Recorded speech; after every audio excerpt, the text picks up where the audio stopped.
Hello and welcome to Legendary Journeys.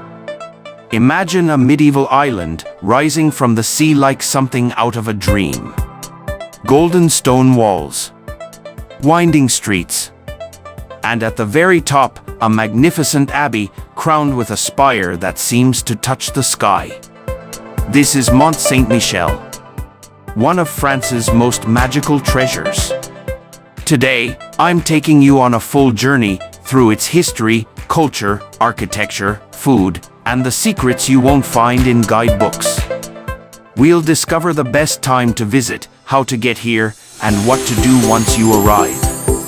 So, ready to explore? Let's begin. Mont Saint-Michel is a small rocky island in Normandy, France, sitting about 1 kilometer (0.6 miles) off the country's northwestern coast, where the Couesnon River meets the English Channel. At high tide, it's completely surrounded by water, and at low tide, you can walk across the sand to reach it, though quicksand and fast tides make it risky without a guide. It's connected to the mainland today by a modern causeway that allows year-round access. To reach Mont Saint-Michel, the easiest way is to take a train from Paris to Rennes or Dole de Bretagne, then a bus to the Mont Saint-Michel. Alternatively, and a more joyful way, is to drive from Paris to Mont Saint-Michel, about 4 hours. Then park at the designated visitor parking area, about 2.5 kilometers from the island. From there, free shuttle buses, passer, or a 30 to 40-minute walk take you to the mount. Day trips from Paris are also popular, either by train and bus or with a guided tour. The shuttle bus runs from the parking area to the entrance of Mont Saint-Michel, typically every 15 minutes. Many day tours run from Paris by coach, about 4 hours each way. This is convenient if you don't want to navigate trains or parking. During high tides, the esplanade at the entrance of the mount may be covered by water, but the shuttle bus and walkway are still accessible. Let's learn about Mont Saint-Michel history.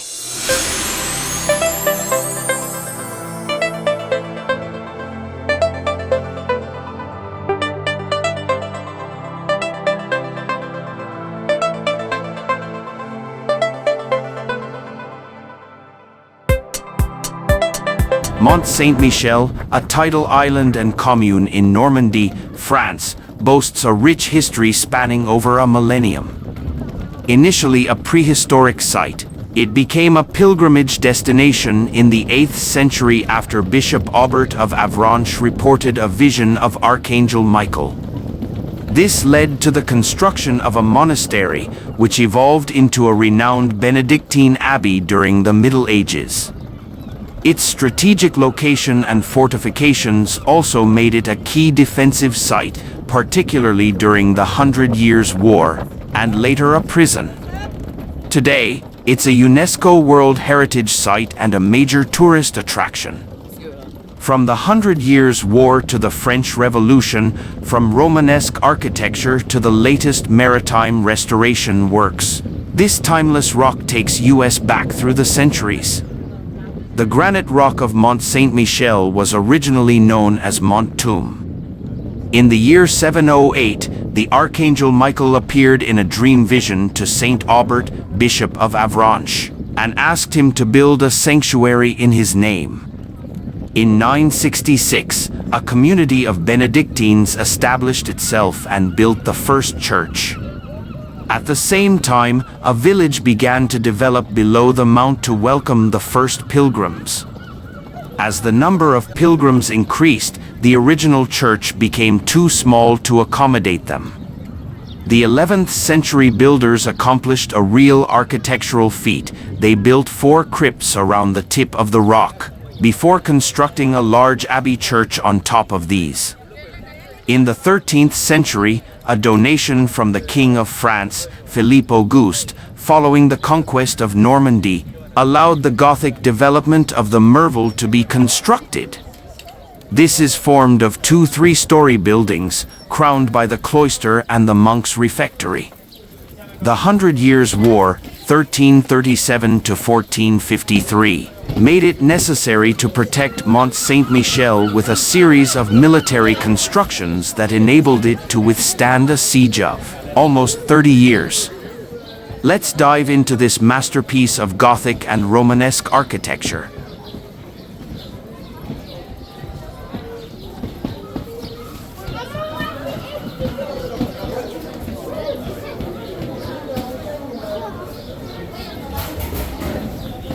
The Mont Saint-Michel commune has a lot to offer to the tourists who visit the heritage site. Take a moment to appreciate the simple yet beautiful built brick gateways as you make your way to Mont Saint-Michel.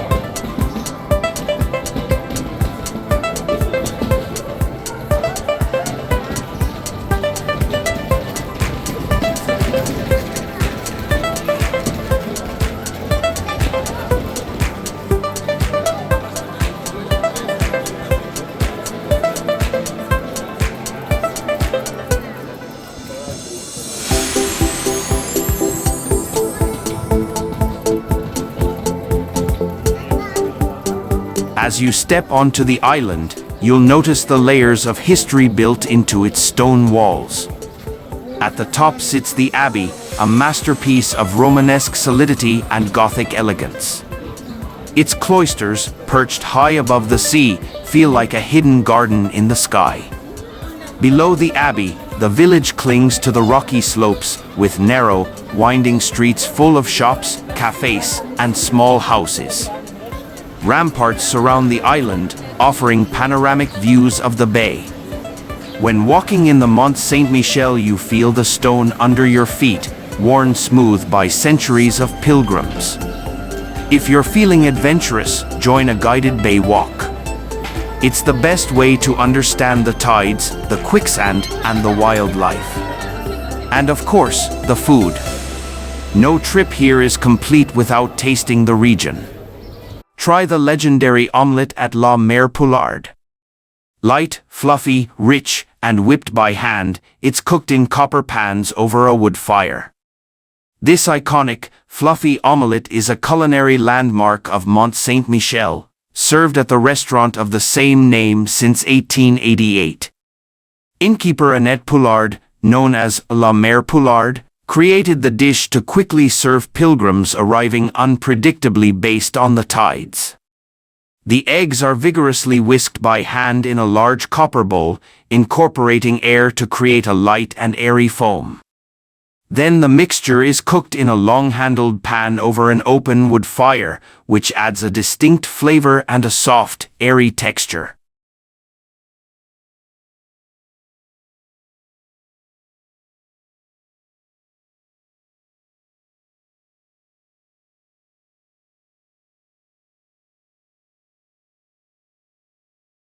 Visitors can watch the chefs beat the eggs, and the resulting omelette is served plain or with garnishes like mushrooms, bacon, or scallops.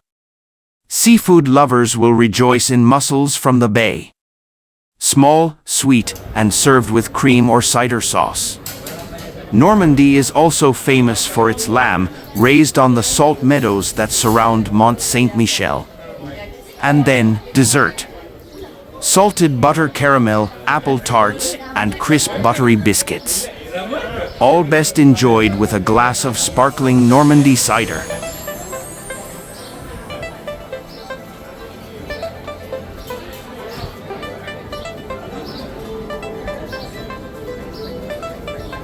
Mont Saint-Michel walks you through the ages. From the quietly contemplative spiritualist to the barefoot pilgrim to the royal barricaded. In the fortress and scouring the skyline for attackers to the desperately isolated prisoner. In just a few minutes, you've walked through centuries of history and played the roles of a whole cast of characters. That's what's so special about Mont Saint-Michel, it brings history to life. In fact, the abbey is so popular and the most visited regional monument outside of Paris in France. Let's go back to where it first began.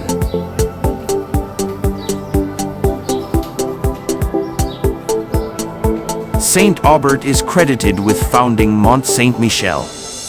Back in 708 AD, when the location was nothing more than a derelict tidal island, he repeatedly had a vision of the Archangel Michael contacting him and commanding him to build an oratory there.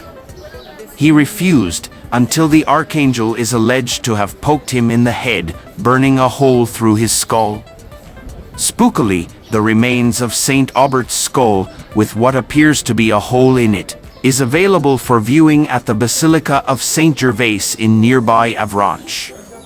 Terrifyingly, the likely explanation is that Aubert was subjected to trepanning, an ancient and primitive remedy for various health complaints. In bygone centuries, some held superstitious beliefs that drilling a hole into the head and removing a piece of bone could ease pressure pain underneath, thereby curing headaches, epilepsy, and other conditions. In practice, trepanning was dangerous and often fatal. The sinister question mark over what really happened to Saint Aubert's skull can make for a chilling visit, although undoubtedly an historically rich one, with the nearby Scriptorial d'Avranches containing a library of 200 medieval manuscripts from the abbey, dating back as far as the 8th century. Back at Mont Saint-Michel, you'll find a tiny chapel dedicated to Saint Aubert's memory.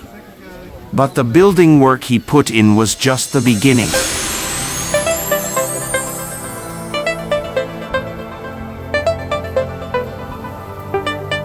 During the 100 Years' War, at the worst hours of the English siege, the Romanesque choir of the church collapsed. It was not completely rebuilt until a century later in the flamboyant Gothic style. The abbey is also astonishing for the multiplicity of its architectural forms. The mount underwent an English siege from 1423 and came out victorious in 1434. It then became a symbol of victory for the Kingdom of France. In the 17th century, pilgrimages were running out of steam. Nevertheless, the monks had to face the arrival of prisoners imprisoned by letters of cachet. The abbey was gradually transformed into a prison. During the French Revolution, Napoleon had the abbey transformed into a brutal prison, nicknamed the Bastille of the Sea, where hundreds died of starvation or illness while in solitary confinement.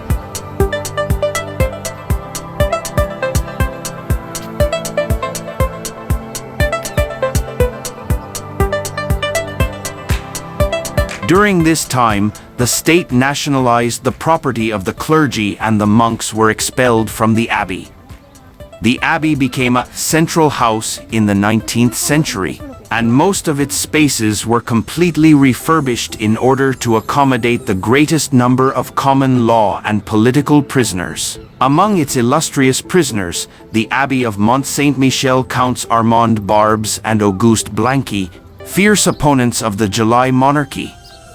This period of imprisonment, although dark, helped save the abbey from complete destruction. When the prison closed its doors for good in 1863, the abbey was totally dilapidated. It had to be saved. At the same time, the concept of heritage was born and the abbey was classified as a historic monument in 1874. From that moment on, restoration work was launched and the area around Mont Saint-Michel was developed to receive the first tourists in its history.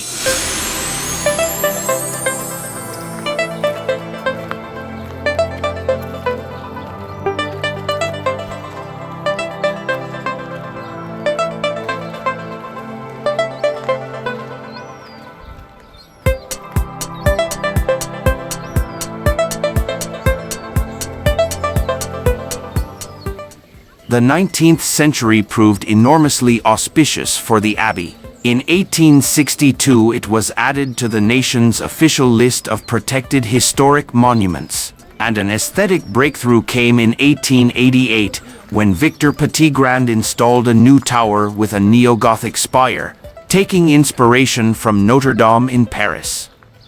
Meanwhile, an early version of today's throng of tourist shops on the medieval streets below the abbey was lucrative even then, when they were tailored specifically to religious pilgrims.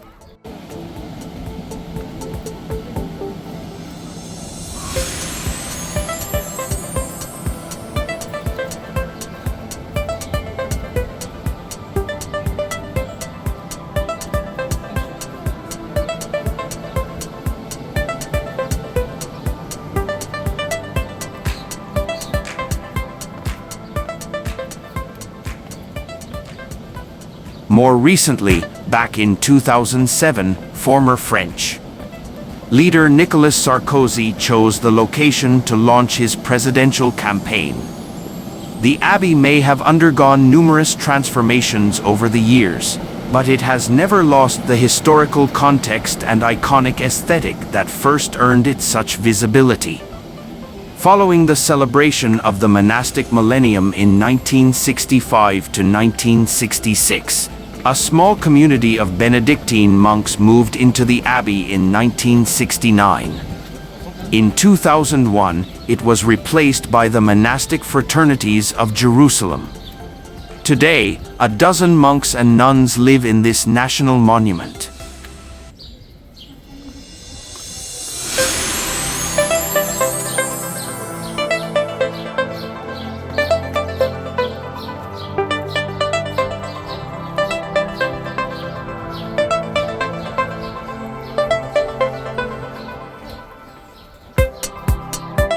The Mont Saint-Michel and its bay are registered in 1979 on the list of the World Heritage by the UNESCO. It is one of the first French cultural goods to appear there. 20 years later, the site was once again listed, this time as part of the serial property of the Ways of Santiago de Compostela in France. This double recognition illustrates the universal and exceptional value of the site. Although the sensible visitor would want to avoid Mont Saint-Michel in peak summer season when the overcrowding reaches the proportions of rush hour traffic, the monument's popularity is hugely justified. It's had its famous supporters too, and in the 19th century, the novelist Victor Hugo was among those campaigning for the abbey's restoration. Today, its narrow streets are lined with souvenir shops, cafes, and small hotels. Walk the ramparts, and you'll see the vast bay stretching out in all directions, a place of both beauty and danger. The tides here are among the fastest in the world. In a matter of hours, the sea can rise up to 14 meters. Local guides still lead walks across the sands, just as medieval guides once led pilgrims. The bay is not just water, it's alive with birds, seals, and shifting sands. The tides are so dramatic that Victor Hugo once said they come in as fast as a galloping horse. Legends say the island was once connected to the forest of Sissi, which was swallowed by the sea in a great flood. Even today, locals speak of hidden dangers, patches of quicksand that can trap the unwary. But with a knowledgeable guide, the bay is a magical place to explore, especially at sunrise or under the stars.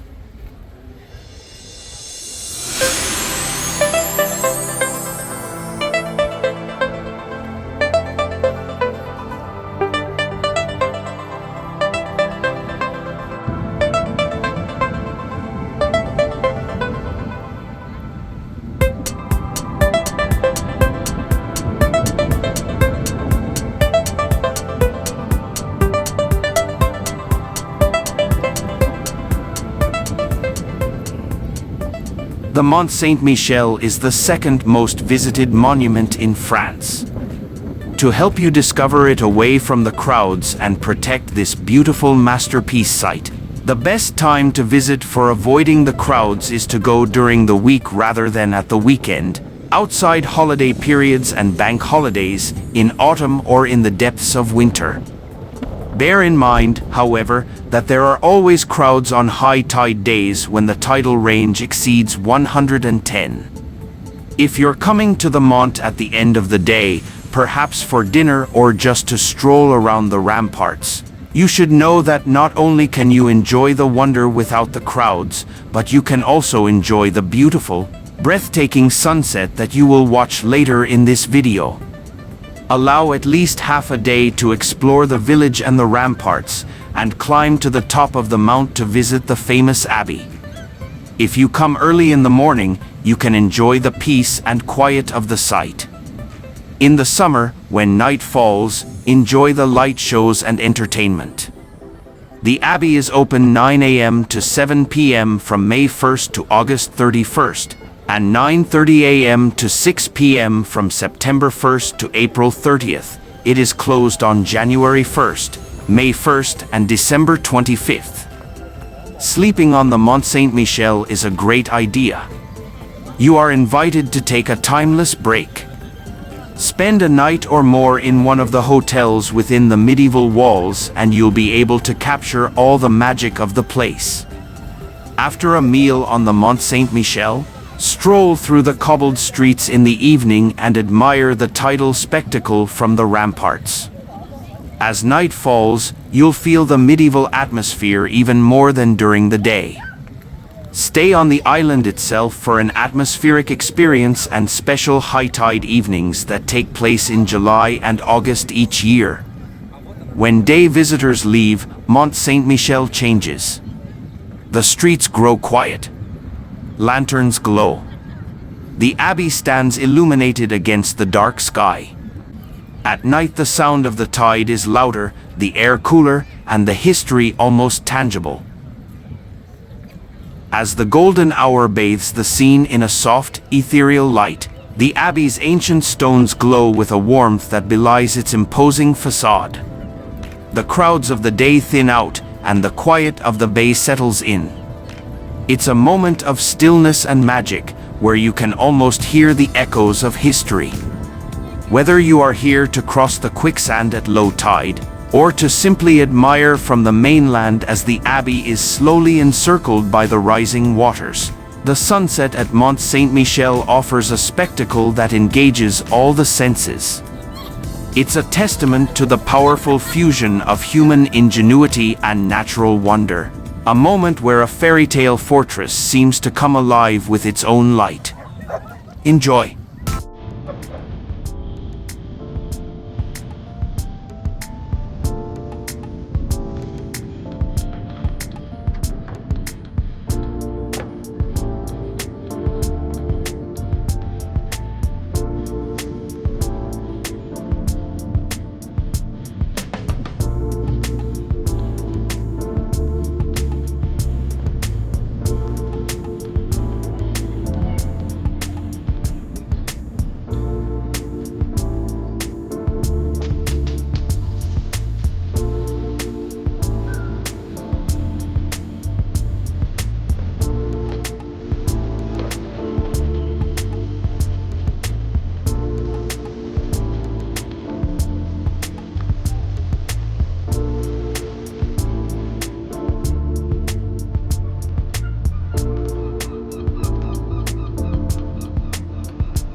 A journey to Mont Saint-Michel during the day can feel like a bustling procession of pilgrims, but to experience its true spirit, you must stay for the night to see the island in its most intimate, almost mystical state. As the day trippers depart and the sun dips below the horizon, the medieval city undergoes a breathtaking transformation. The streets, once alive with a clamor of voices, fall into a hushed stillness, the soft lighting casting long, dramatic shadows against the ancient, weathered walls. The night air, often filled with the whistling wind and the sound of waves, carries whispers of the past as the abbey's majestic silhouette glows against the twilight sky. To walk the cobblestone alleys in this serene silence is to feel you've stepped back in time to a hidden, magical world that few get to witness. This allows you to appreciate the architectural details and historical grandeur without distraction. This peaceful magic continues into the pre-dawn hours.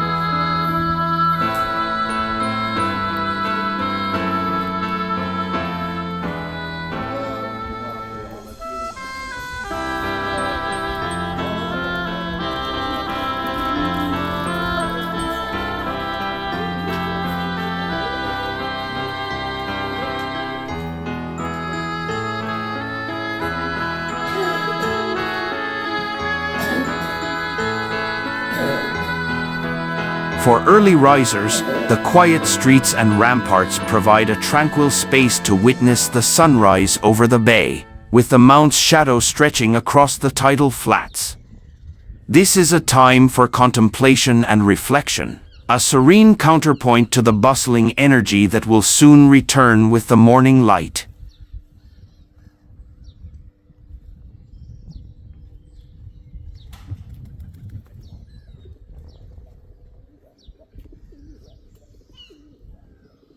An early morning talk in Mont Saint-Michel offers a serene and magical experience, allowing you to avoid the crowds and witness the medieval wonder in a different light. As the day trippers have yet to arrive, the atmosphere is quiet and peaceful, a stark contrast to the bustle of the day. Mornings often bring a captivating fog that partially shrouds the island, adding a mystical, ethereal quality to the scene as the abbey's spire emerges from the mist. As the sun rises, it casts a beautiful golden light onto the abbey and the bay, creating a perfect atmosphere for stunning photographs. The colors are soft and dramatic, a photographer's dream. Head to the dam at the start of the causeway to capture the classic shot of the Montana. The Kuenon River can reflect the stunning sunrise light and the island's silhouette, especially during high tide. Staying on the Mont or in a nearby mainland hotel is the best way to experience the town before 9 a.m. During this time, the narrow, cobblestone streets, which become packed during the day, are almost completely empty. The village's quiet streets in the early morning allow you to appreciate the atmosphere of the historic town as you walk toward the abbey, making you feel transported back in time. The abbey opens to the public later in the morning, typically around 9:30 a.m. By arriving shortly before opening time, you can be among the first to enter and explore the grand halls, cloisters, and courtyards without jostling for space. Did you know that the spire's statue of Saint Michael weighs nearly half a ton? Or that during certain tides, the island becomes completely surrounded by water for only a few hours? Another curiosity, in the 19th century, when the abbey served as a prison, prisoners were tasked with turning giant treadmills to haul goods up the steep slopes. And here's one for literature lovers. Victor Hugo was so enchanted by the Mont that he campaigned for its preservation.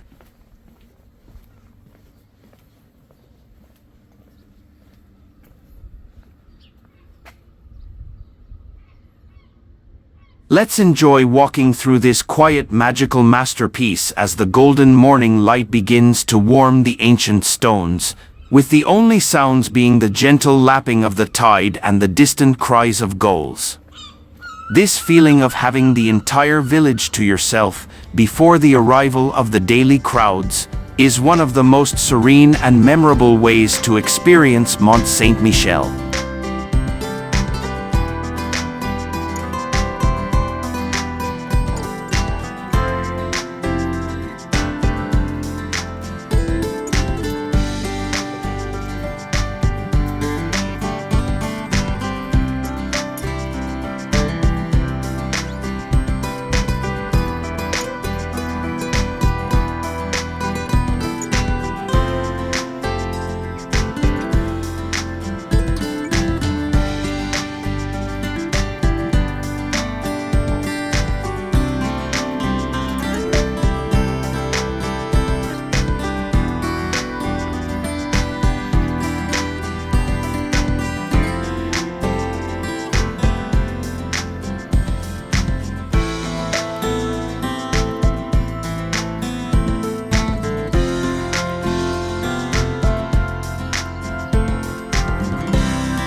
The enchanting design of Mont Saint-Michel has inspired many fantasy worlds in film and video games.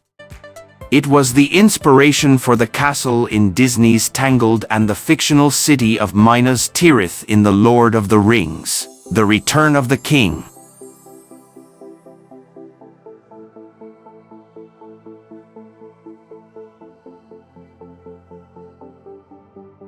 The Mont Saint-Michel Abbey, a Benedictine monastery, is an architectural masterpiece that crowns the famous tidal island off the coast of Normandy. Over 1,000 years, it has evolved from a humble sanctuary into a spiritual, cultural, and military icon. It was built and modified over 1,300 years. Its construction represents a major feat of engineering. The Abbey's design is a technical and artistic tour de force, with different sections built over many centuries to conform to the rocky mount. As visitors ascend the steep climb, they pass through layers of history and architectural styles, from Romanesque to flamboyant Gothic. The Abbey's construction required extraordinary adaptations to its mountainous and tidal environment, with each architectural style adding a new layer of complexity. The Abbey Church is located at the highest point. The church rests on a series of supporting crypts built directly into the rock. Its construction occurred in phases, resulting in a blend of Romanesque features in the nave and a towering flamboyant Gothic choir. In the 11th century, Italian architect William de Volpiano designed the Romanesque church with its heavy Romanesque crossing at the highest point of the mount. To support the immense weight, he built large crypts and chapels into the rock, forming the basis for the entire upward climbing structure. Following a fire in 1204, French King Philip II Augustus financed the construction of the monastery's main buildings, known as La Merveille. The Marvel was built in the 13th century. This three-story Gothic building on the north side of the mount was the living quarters for the monks. Its weight is supported by a series of 16 buttresses. The building contains several key rooms. The aumônerie, chaplaincy, is a space for welcoming pilgrims on the ground floor. The Salle de Chevaliers, which was the knights' room, is an intermediate room where monks would study and copy manuscripts.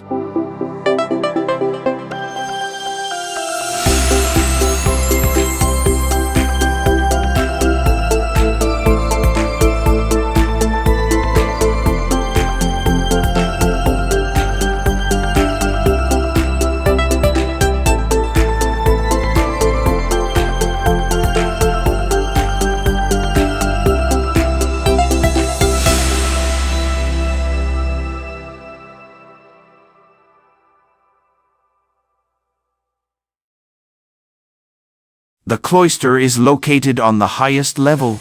This peaceful garden with its elegant double rows of columns provided a space for monastic meditation. It feels suspended between heaven and sea.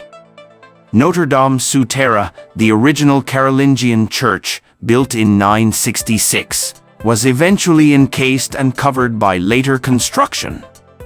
Its remains were rediscovered in the late 19th and early 20th centuries, and they are accessible during tours.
dating to the abbey's time as a prison. The treadmill crane, a large wooden wheel, was operated by prisoners to hoist supplies up to the abbey.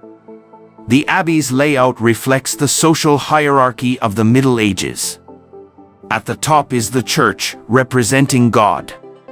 Below are the monks' quarters, followed by the great halls, and finally, at the very bottom, the housing for fishermen and farmers. The abbey has undergone significant restorations over time. The Romanesque choir, which collapsed in 1421, was rebuilt in the ornate flamboyant Gothic style. In the 19th century, a new spire and a golden statue of the Archangel Michael were added.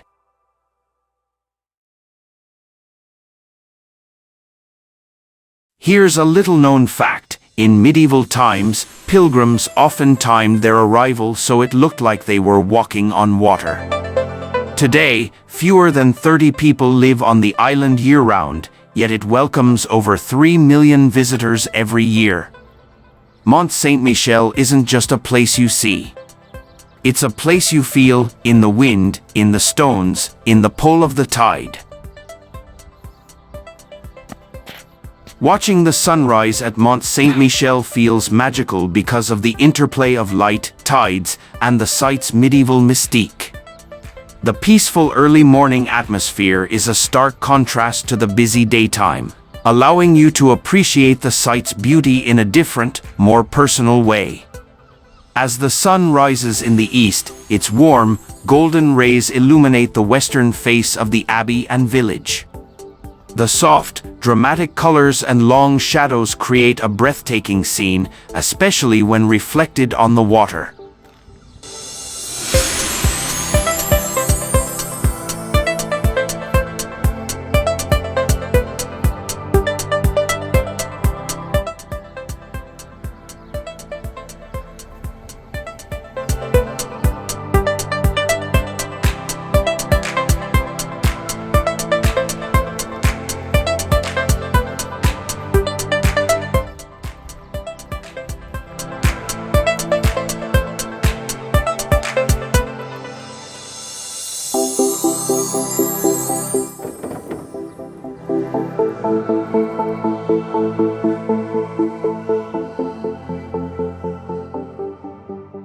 Let's enjoy the panoramic view of this magnificent masterpiece of architectural delight, where the playful streets wind their way up toward the dazzling spire and the sunlight dances on the tidal waters of the bay. Where the full drama of this iconic landmark is on display, showing how a rocky outcrop was transformed into a spiritual and architectural marvel. This unique perspective captures the delicate spire, the intricate, spiraling village, and the mighty fortifications all in a single frame, a breathtaking testament to both faith and resilience. It is a harmonious blend of nature and architecture, a place where history feels alive in the salt-tinged air and the constant rhythm of the sea.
As we come to the end of our journey, picture standing at the top of the abbey, the wind in your hair, the endless sky above, and the shifting sands below. Mont Saint-Michel is more than a destination, it's a living story. It's the sound of waves echoing through ancient walls. It's the feeling of stepping where millions have walked before you. And it's the magic that stays with you long after you've left. When you go, take your time. Watch the tide roll in. Let the moment sink in. Because this place, this miracle of stone and sea, is something you'll never forget. We appreciate you joining us today. For more content like this, please remember to like, share, and subscribe. Thank you for your support. Until next time, bon voyage.